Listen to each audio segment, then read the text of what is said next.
I'm Rebecca Firth, and I'm the Exec Director of Humanitarian OpenStreetMap team, also known as HOT. My name's Caroline Harper, and I'm the CEO of Sightsavers. My name is Ashif Shaikh. I'm founder and CEO of People's Courage International.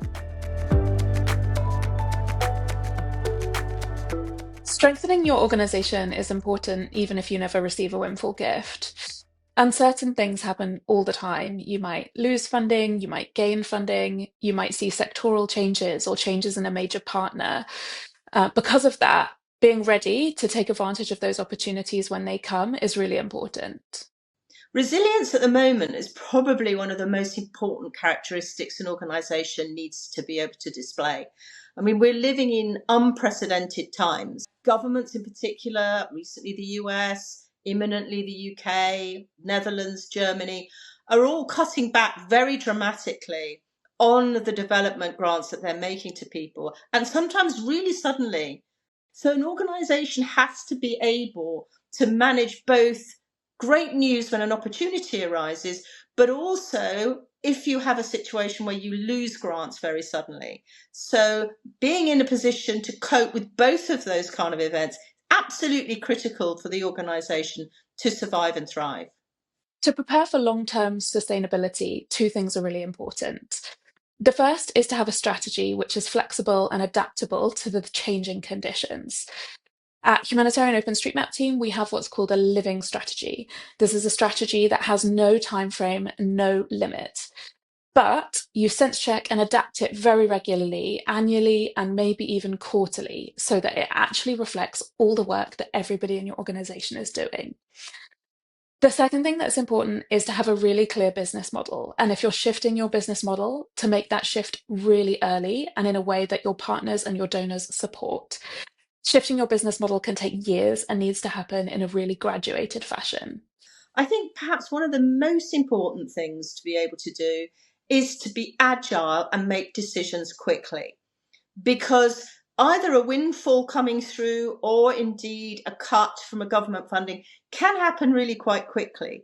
You need to be able to react to those events by having pre-thought about what might happen and by setting yourselves up so that you can contact all the people that you might need to within your organization to bring them all together and decide what to do.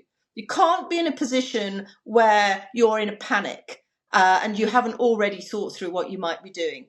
You also need to have programs that you know what you would do if you receive some money. So you're not suddenly thinking, oh my goodness, what shall we do? We've had this windfall come through. You need to have really good systems. And by that, I mean, you need to be able to make decisions on the information, on data. So management information systems that your people can easily access and understand. Absolutely critical. Things too, like having a good board, a board that's already briefed and understands the organisation, so that if something comes from left field, positive or negative, you can quickly go to them and they can support you in that decision making. So for me, agility and being able to bring in all the relevant people are absolutely paramount in a world where things can change in the blink of an eye. For your organization to be sustainable, I think it's important that you receive revenue from at least two areas so that you're somewhat protected if there are uncertain times in one of those areas. Those different areas could be government, individual, high net worth, philanthropic, a whole range of different areas you could get your revenue from. But if you right now are only getting revenue in one area, it might be sensible to try to build out a second, and that would involve a shift in your business model. I mean, Sightsavers, half our money comes from the general public across a range of different countries. And that's one of the things that makes us very resilient. And I never take my eye off the ball, never forget, the hundreds of thousands of people who may give us, £10, $10 every month and have done sometimes for 20 or 30 years. That is resilience right there. And those people you should never forget, always recognize they're important. At Humanitarian OpenStreetMap team, the work we do has evolved really substantially over the past 15 years. And what that means is the funders that we were targeting initially and the people that supported the kind of inception of our work aren't necessarily the same as the people that are going to sustain that work ongoing. And that shift is something that you need to manage really gradually and in a way that's really clear so that you can best prepare your teams and your partners for what's to come.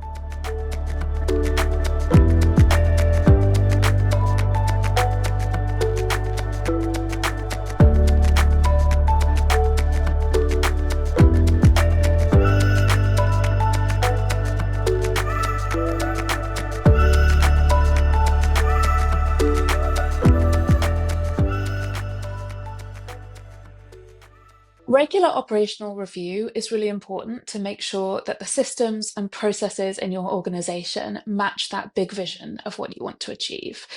You need to make sure those things are working in harmony and that there's a really close connection between the big end goal, the mission, the vision, the dream, and the actual practical reality of what people are doing every single day to support that. I think you have to be doing continuous improvement, evolution, if you like, not revolution.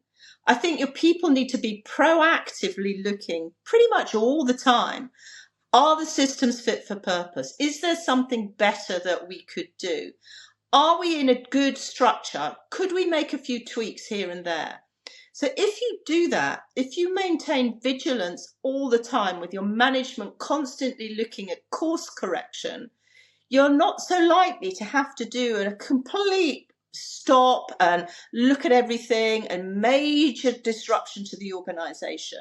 So what we do is constantly look at, should we bring in a new system there? Should we tweak that little part of the organization? Always moving forward, always honing what we have to avoid the disruption of suddenly a big internal review. Because let's face it, the external world is going to give you enough disruptions anyway. You want to be in a position where you have kept up to speed at all times, if you possibly can. On a very regular basis, we connect with our like the senior management team or like the leadership team, and the leadership team is continuously understand the risk and the challenges for the organization.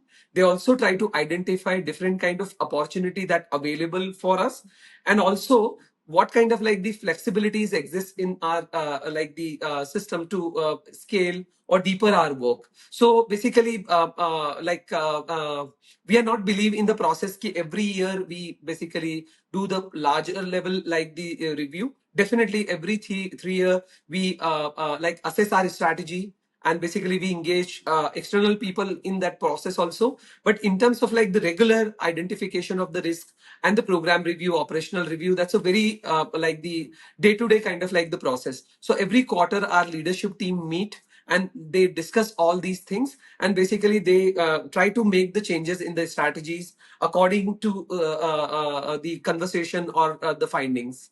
On the strategy side, I recommend that you review and evolve this at the bare minimum annually. Some organizations set up a long-term strategy, maybe 3, 5, 10 years, that's a static document that lives on your website. And that tends to be something people are really engaged with at the beginning and then stop referring to pretty quickly once it's been finalized. If you have a more flexible, adaptive approach to strategy, then you have things that are really fixed, like your mission, your vision, your values. They just don't change very often. They're kind of core pillars that everyone in your organization can hang to. But when you get into the detail of your programs, your strategic priorities, things like outside external factors that might be changing and you might need to kind of reconsider frequently, it's important to look at those things really often. If you think about things like AI or climate change, that context is changing so regularly that you need to have a pulse on it really frequently. You can't just be having that in a kind of 5-year document that you don't revisit. So on the strategy side, frequently is really important. In terms of your other processes, I think those strategic reviews will help you see if you are introducing something, a new program, a new project, a new thematic area that is so substantially different from the work you're doing that it needs new processes or skills or people to support it, you'll be able to identify it at that point. So it really helps you understand how the rest of your operations are working. But it's also important to make sure that if it's not broken, don't try to fix it. If you have something that's working, you can sense check it regularly, make sure everyone's happy, make sure you're getting feedback, but you don't have to reinvent the wheel all the time. Actually, some kind of static fixed processes are really helpful for onboarding new teams, helping your teams kind of work more efficiently rather than having to continually pick up new things. So in practice, what we've done at Sightsavers is challenged ourselves at all times to look at what could we do better. And then occasionally you've had an opportunity like the Mackenzie Scott funding, which we received, where you can use some of that unrestricted money to make a significant development and change. So in our systems, for example, we brought on a range of new things to make sure that our people right across the organisation in 30 countries and different departments were all working with the same systems, same procurement, same financial monitoring, all the same processes to be able to look and monitor not just finances, but how programs worked. And we also made sure that we were as top notch as we could be on cyber security. That's a massive issue at the moment. It's in the news. A lot of big retailers and governments are being hit. And when you dig underneath, sometimes very simple things that they've not done. Well, Sightsavers has got the maximum level of cybersecurity accreditation that we can. We are very aware that just being a non-profit does not make you safe. In fact, it makes it worse sometimes because the hackers think that you are a soft target. So that's another area where we really went to town to make sure that we could protect ourselves as far as possible. And in the last couple of years, basically, we took some measures to address these kind of like the challenges. So the first idea is use of the technology. So for example, currently in our one program, we are supporting about 8 million households and about 40 million individuals through the like the direct service delivery work. And the same time, we are also focusing on system level change work. So we are using technology, and basically through the technology we are like facilitating different kind of services to the communities, so less human resources required to reach the communities at a one level, but at the same time the technology create lots of like the database automatically, like the impact is also reported through the tech system, and we have a lots of like the clarity about our decision making. So now we are taking most of the decision on the basis of the data that we receive from the communities. The other thing that's really important to focus on is making sure you have both formal and informal channels for feedback, and making sure that feedback's truly 360. You should never just be communicating things down. You need to make sure that those loops are there so that you can get the feedback that you need to do things better as well. Formal processes for that might involve things like an EMPS, anonymous reporting, formal kind of HR gathering of feedback. But you might also have informal ways to get that feedback, like ad hoc one-to-one meetings, skip level meetings, the chance to connect with your colleagues in person at different events where you can get that feedback informally as well.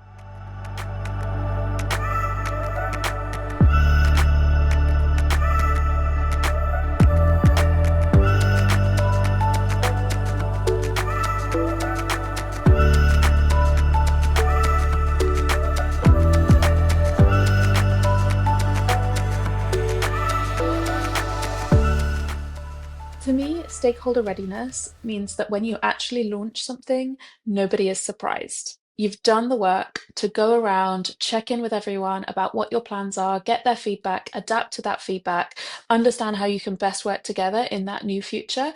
And then when you launch your program, you're not surprising anyone. You're not catching anyone off guard. You're all ready to make sure that that can be as successful as it can be. I think perhaps one of the most important things is to have the right people in place, whether that be your board or, of course, your management, whether that's at the country level or more globally. And then today's world where the headwinds are so strong, and I'm not just talking about political risk with donor governments, but also conflicts happen, civil unrest happens, and things can blow up quite quickly. you need the right partners and collaborators to enable you to manage that, to have people, if you like, that you can lean on and depend on, and that can depend on you. As well as if you want to go to scale. So if you are in receipt of some significant funding, big philanthropy, often will want you to do very big scale projects across multiple countries, multiple areas, which you on your own couldn't possibly do. And if you wait until you receive that funding to try and form those partnerships, it will be too slow. One of the reasons it's so important to consider how to have the right board in place is because of the length of time it can create to actually build that. One example from my current work, some of the work that we're going to be doing in the next 2 years looks a bit different to the work that we've been doing in the past. And because of that, I wanted to bring new skill sets onto my board to help make that successful. However, bringing on those new skill sets is a long process. We had to do a review of all of our bylaws. We had to do a vote with our voting membership to pass some new bylaws to allow these appointed board seats. And then we spent about 6 months actually recruiting those 2 new board seats and onboarding them. That in all is going to take about 18 months. So it's really important to think about, where do I want to be 2 years from now, and who do I need to be stress testing me, challenging me, offering me that critical friendship so that I can be successful. And you need to work towards that right now. We've actually got a skills matrix that we've agreed for our board to make sure we cover the various different parts that we want. So we need people who have experienced in business or big project management. We need some disability activists. We need some ophthalmologists, optometrists.